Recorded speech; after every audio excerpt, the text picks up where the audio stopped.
In 1796, German writer Johann Paul Richter, who wrote under the pseudonym Jean-Paul, coined the word doppelganger, doppel meaning double, and ganger meaning goer, to refer to such specters.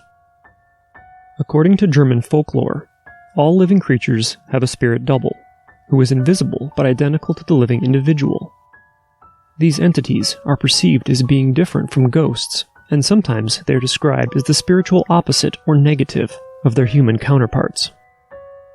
From queens and presidents to average civilians, doppelgangers, or double-goers, have been witnessed by thousands of people around the globe.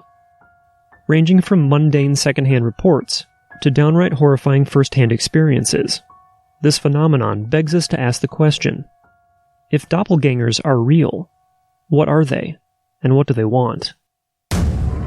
The first time it happened, I was sleeping and woke up because I felt a hand on my leg, and I realized that I couldn't move.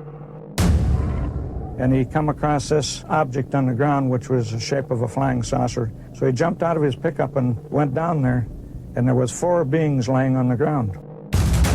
When I raised my head back up, I was turning my head, and out of my peripheral vision, I seen something hop to a tree. And it was tall, about 7-8 foot tall, and it was black, real hairy, like a gorilla.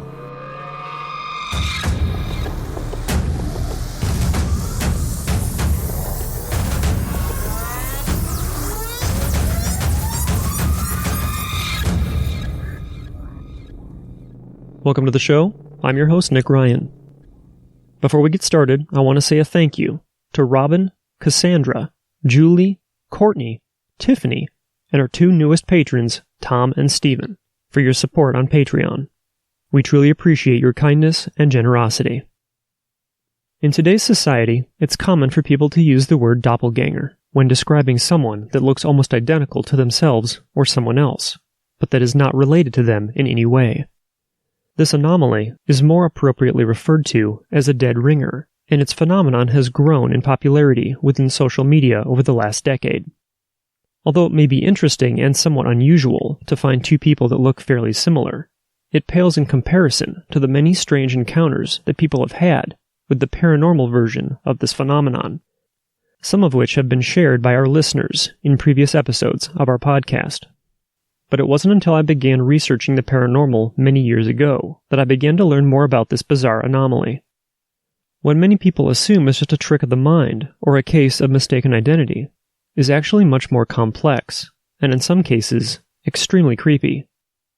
Most doctors will tell you that seeing the spirit double or exact duplicate of yourself or someone that you know could be a symptom related to schizophrenia. As with most medical explanations to unexplainable phenomena, I find it very unlikely that the majority of people experiencing these encounters are suffering from some kind of mental illness.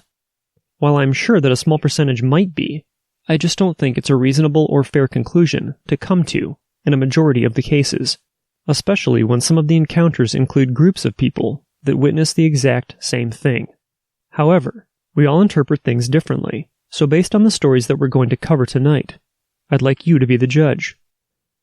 Some of the encounters that we're going to discuss tonight are fairly well known within paranormal circles, while others are a bit more unfamiliar, each one of them offering insight into one of the strangest phenomena that I've ever researched. And this brings us to our first story of the night. One of the most well-known cases of a doppelganger occurred in Europe in 1845. Resting on the Baltic Sea and nestled between Estonia and Lithuania sits the country of Latvia. It was here, at an exclusive girls' school, that the bizarre events took place, and it was all centered around one of the newest teachers at the school, a teacher by the name of Emily Segee. Although Emily was an excellent teacher, she was also a bit of a mystery. In the 16 years prior to teaching at the girls' school, 32-year-old Segee had changed jobs at least 19 times. While this was out of the ordinary, the staff at the school overlooked it, as Emily's teaching skills and demeanor with the children proved to be exceptional. But in the weeks that followed, Emily's students and even the staff began to realize that there was something very peculiar about their new teacher. One day while Emily was teaching in front of the class, 13 of her students began to notice something appearing next to their teacher. As Emily stood at the front of the classroom, a figure began to materialize next to her. The entity appeared to be identical to Emily in every way, and it even mimicked her exact movements as she taught in front of the class. As the children watched in astonishment, it became clear to them that everyone in the room was able to see the entity, except for their teacher. The next sighting of Segi's phantom twin occurred while she was eating lunch. Onlookers could clearly see the same strange entity standing behind her as she ate, and she was completely unaware of the specter that stood behind her. As before, it imitated her every move without Emily ever knowing that it was there. As the sightings of Segi's doppelganger persisted, witnesses noticed that Emily would act lethargic and not like herself, while the entity was visible. This spurred some witnesses to theorize that what people were seeing was actually a part of Emily's spirit that was somehow leaving her body. Emily would later admit that during these bizarre sightings, she felt as though she was daydreaming about other things that she would like to be doing. Some people believed that this could be the reason that her spirit was seen next to her, or in some cases in completely different rooms. Was it possible that every time that Emily's mind wandered, so did her spirit? One possible example of this occurred during a sewing class that involved 50 students. As the class worked on their projects, they could clearly see their teacher, Emily, working in the garden that was just outside the classroom, separated only by large windows. A teacher from another classroom sat in front of the room, supervising the children, while Emily finished her gardening. At some point, the supervising teacher briefly left the room, and only moments later, the students saw Emily enter the classroom and sit down at her desk. It wasn't long before several of the children realized that their teacher was still working diligently outside in the garden. But if Emily was still outside, who or what was now sitting at her desk? As the students stared at what could be Emily's twin, they couldn't believe what they were seeing. This was the farthest that the entity had strayed from their teacher, and it now seemed as though it might have a mind of its own.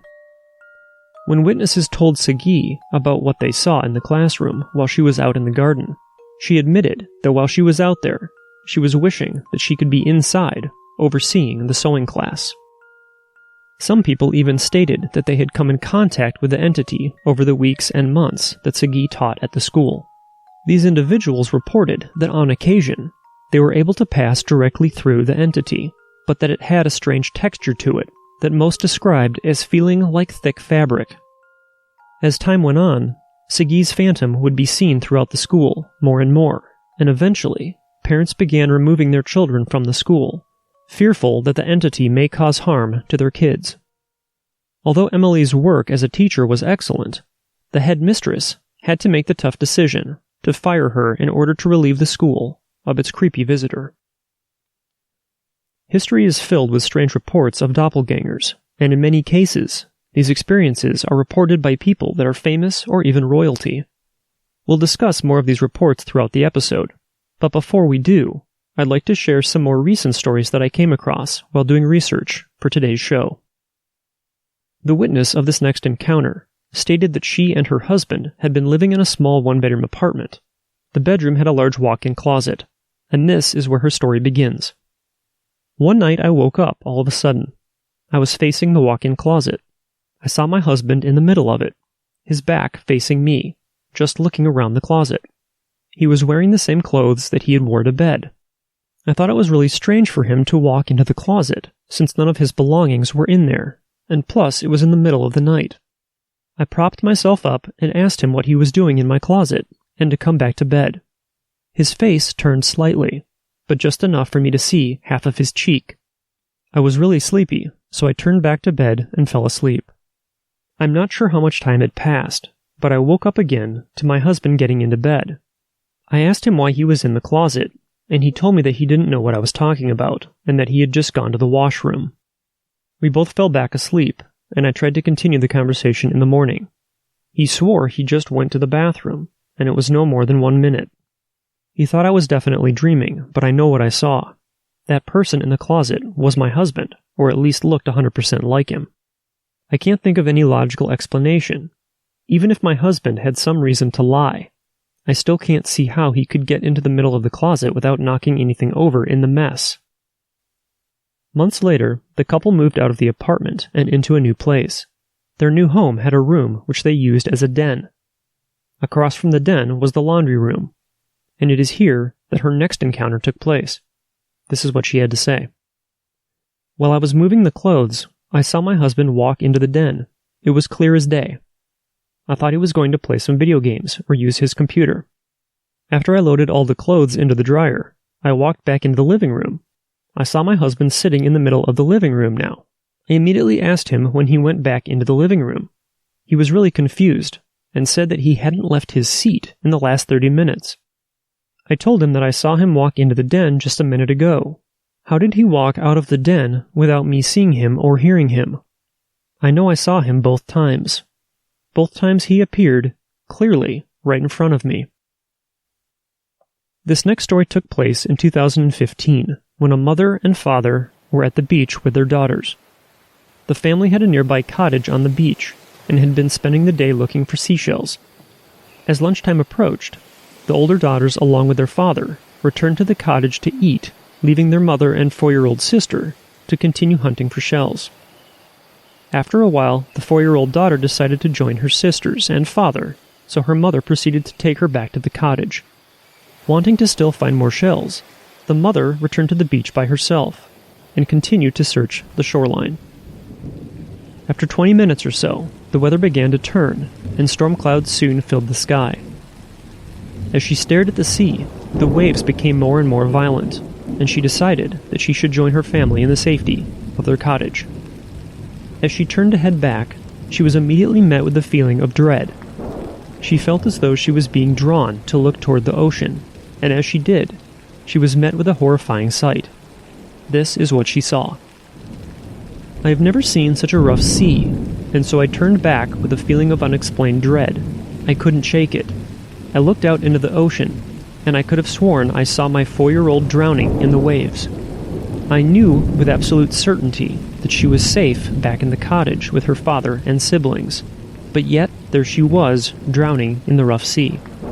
I started wading into the water to try to help her. I was in a total state of panic. I was crying and absolutely hysterical. I knew that if I went in the water that I would drown, but there I was, going even though I knew that it wasn't really my baby out there. I felt like something wanted me to go into the water, so I would die. I had to fight the instinct to help her. Keep in mind that the thing in the water was the spitting image of her. I took off running to the cottage, crying the entire time. My young daughter greeted me at the door. I was never in my life so happy to see her. To this day, I am convinced that the thing in the water was her doppelganger, trying to lure me to my death. I know that they say that you only see your own double, but I wonder. I hope I never have this happen again. I hope this never happens to anyone who is reading this. The desire to go into the water was stronger than any force I have ever known. Our next bizarre tale involves famous German writer Johann Wolfgang von Goethe. Born on August 28, 1749, von Goethe was also an accomplished poet and politician. By the time he was 25, he was considered to be somewhat of a literary celebrity, as his first novel, The Sorrows of Young Werther, was published. 3 years prior to the publishing of his novel, though, Johann had just completed his studies in Strasbourg, during which time he also fell in love with a local preacher's daughter, named Frederica. Unfortunately, it was time for Johann to return home, since his schooling had been completed, and he was heartbroken that he had to leave Frederica behind. After much deliberation, and concluding that he was not ready to be a husband, Johann rode to Frederica's house to tell her of his decision to return home. Many years later, he would write an autobiography in which he shared one of his last moments with Frederica. He said, "When I reached for her hand from my horse, the tears stood in her eyes, and I felt sad at heart." After saying farewell to his love, Johann proceeded down a nearby path on his horse, and it was here that he experienced something very odd. This is how he described it in his own words. "I saw, not with my eyes of the body, but with those of the mind, my own figure coming towards me on horseback, and on the same road, attired in a suit which I have never worn. As soon as I shook myself out of this dream, the figure had entirely disappeared. This vision of sorts baffled Johann, but some years later his experience would come full circle. After 8 long years, he set out to visit Frederica and eventually found himself on the same road where he had this encounter. As he came to the location of his previous vision, he realized that he was wearing the exact suit that his twin was wearing 8 years earlier. Johann then believed that he had somehow seen a glimpse into his future. Although strange, this was not the only time that von Goethe came in contact with a doppelganger. On one occasion, Johann was walking down a city street when he saw a friend of his casually strolling through town, but wearing Johann's dressing gown. Eventually, Johann lost sight of his friend and decided to return home. Waiting for him at his house was the same friend that he had seen in town. As far as Johann was concerned, this was impossible, as there was no way that his friend could have beaten him home to his house. The other strange coincidence was that the friend was wearing the same dressing gown that Johann saw in town. Apparently the friend had arrived at Johann's house well before Johann got home and needed a change of clothes after getting caught out in the rain. The friend claimed that he had not been to town earlier that day. This next bizarre encounter comes from a woman that believes that her husband saw her doppelganger. The couple lived in an old rural farmhouse where some paranormal phenomena had already been witnessed, but on the night in question, the activity in their home became even stranger. This is what the woman had to say. Last night I was in the bathtub. My husband came into the bathroom to wash his hands, and then went back out to do laundry. He was in the laundry room and looked through the kitchen and saw what he thought was me in the hallway, buck naked. He called my name, and he said that the entity turned her face toward him and gave a look like she didn't know who he was. Then she walked a step behind a column, and our son came out from the same column from the opposite way. Our son asked who my husband was talking to, and said that he didn't see me. My husband came into the bathroom where I was still in the tub. He made me swear that I hadn't left the tub. He was very freaked out, and he made us follow him around from room to room for the rest of the night, and announce ourselves if we came into a room where he was. This next story seems to have a lot of different phenomena going on, and it takes place after the eyewitness moves into a house with her friend Dakota and Dakota's pit bull named Bubbles. Before starting her story, she describes the house as being modest with a small shed that was located in the back of the house. Apparently this shed is where a majority of the odd activity seemed to originate from. She says, "I've learned that every house has its bad spot, and this house has a shed. I don't know what it is about that thing, but it gives me the creeps. I tend to avoid it as much as possible. 3 weeks into living here, I began to notice strange knocking on the walls. I thought, okay, old house. Maybe the dog is whacking stuff with her tail. Anyways, I tried to ignore it for the most part. So a few more weeks go by, and Dakota and I are playing games in my room. He gets up and says he's going to use the restroom, so I pause the game, and he leaves to do so. The bathroom is just to the right of my room, which is in the basement. To the left is the stairs going up. So Dakota is in the restroom, and I'm waiting for him when I see him step into the doorway from the left. This confused me, because as I said earlier, the bathroom is to the right. Instead of coming back into the room, Dakota glares at me and begins walking back toward the stairs after saying, "I need your help with something." I get up and begin to follow him. Just as I see him walk up the stairs and out of view, the bathroom door opens behind me, and Dakota asks me who just walked up the stairs. I panic and jump back down into the basement. I fill Dakota in on what happened, and we search the house and find nothing. Dakota then calls me into the kitchen and shows me that the back door was open. Weird. Days go by, and at this point I feel unsafe in my house. I'm trying to get over it, but I consistently feel like somebody is behind me. Yesterday was probably the strangest encounter. I was in the kitchen, loading the dishwasher, when Bubbles runs in with her fur all pointed. I know that means that the dog is on edge, so I ask her what's wrong. She goes to the back door and looks at me. She looks pissed. I open the door, and I watch as she runs towards the shed. I decide to follow her because of her enraged behavior, and I completely freak out when I see her behind me walking in from the living room. I quickly close the back door and look out the window. Right next to the shed, where I last saw Bubbles, is Dakota. He looked extremely angry. His face terrified me, so I yell for Dakota, and he runs into the kitchen. I point out to the shed, only to see that Dakota is gone. I don't know what this is, but I have the suspicious feeling that they are trying to lead me to that shed. There's always something unsettling about someone or something trying to come into your house, especially when it's disguised as a loved one, but that's exactly what happened to this family. The witness says, I remember one Sunday morning, my brother and I were watching TV, and someone knocked on the front door. We lived in an apartment that was empty because the owner hadn't rented the second floor. It was a 2-bedroom apartment with a kitchen and a bathroom by the door. It was a small apartment, but it had a big window that faces out to the door. So when I heard someone knock, I looked out the window, and I saw my father standing at the door, or so I thought. I was going toward the door to open it, and as I was going to unlock it, my mother pulled me away and screamed at me to not open the door because I didn't know who it was. I told her I saw my dad. She freaked out, going to the window and checking the peephole. She started to get terrified, and she said to go to the farthest room in the apartment and not to come out. She went and woke up my dad, who got up angry and confused. We told him what we saw, and that the man was still knocking on the front door. My dad came out and screamed, "Who is it?"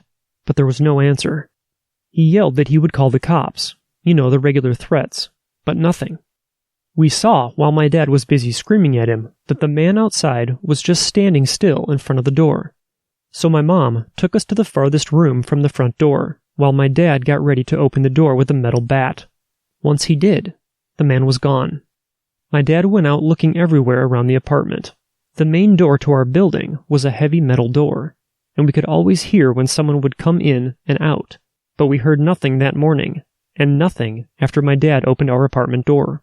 We heard no footsteps either, but my brother, my mother, and I all saw that the man at the door looked exactly like my father.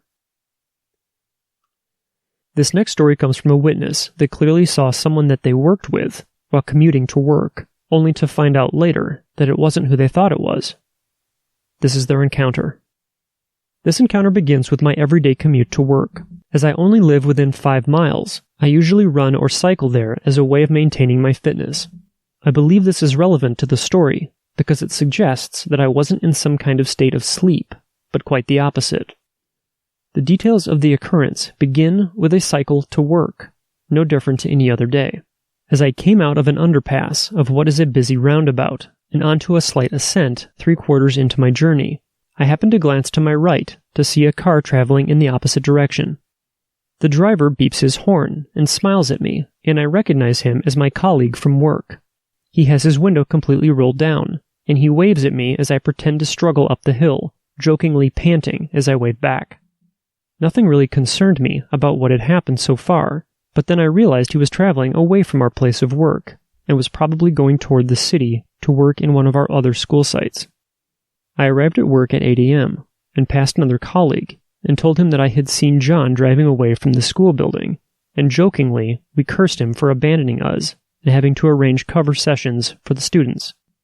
I got myself ready for the morning, and by then other staff had arrived, and I informed them that I had seen John and again questioned whether he'd be with us for the morning at the school. It would have been almost 8:20 by this time. I exited a classroom, and I see John walk to his room with his bag. I called out, "Where were you going earlier?" To which he replied, "When?" I recalled passing him on the street and waving at him, and him waving back. John appeared to be very confused with what I was saying, and was adamant that it was not him that I had seen.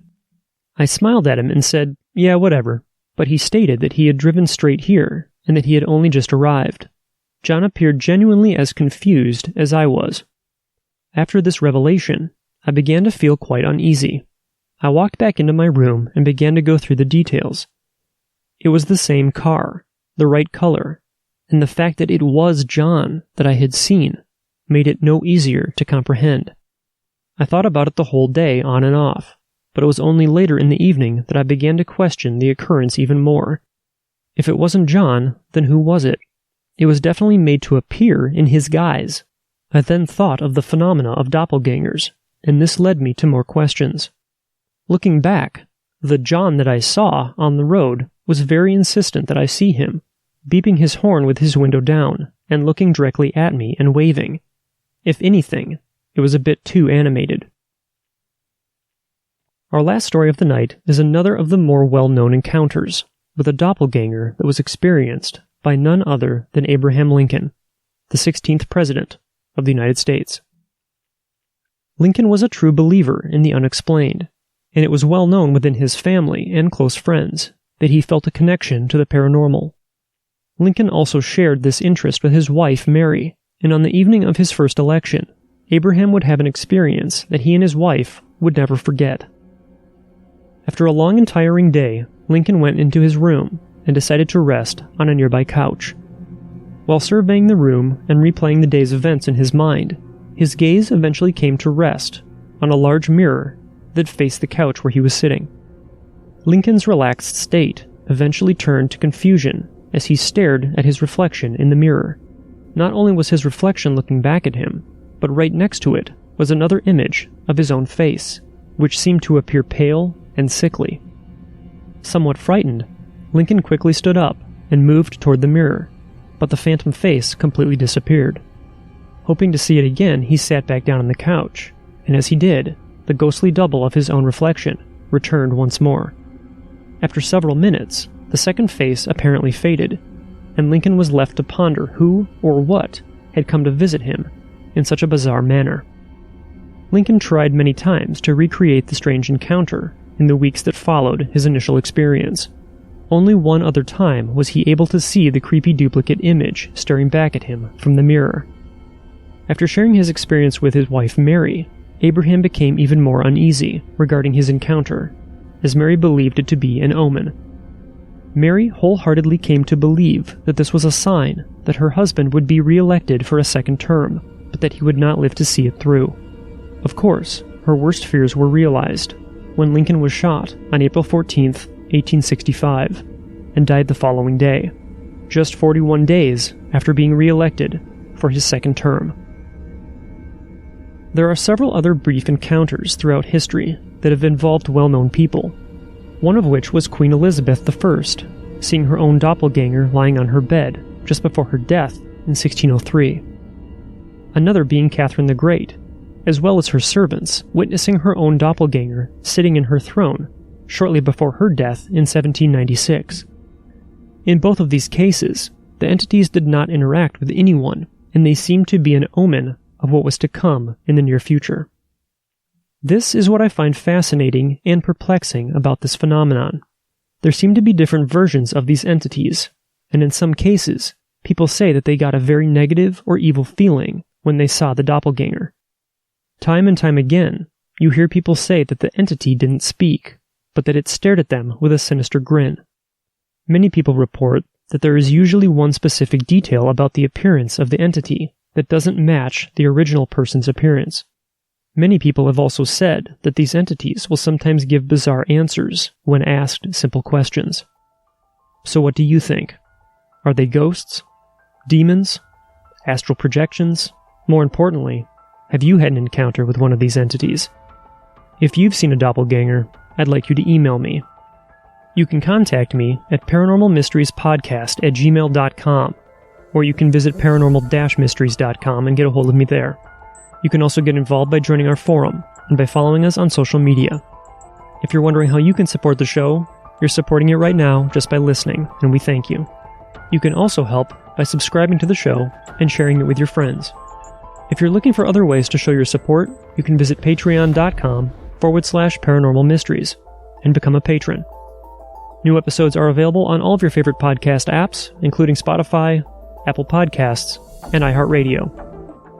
From all of us at Paranormal Mysteries, thank you for listening, and remember, don't wait for the unknown to come to you. Get out there and find it.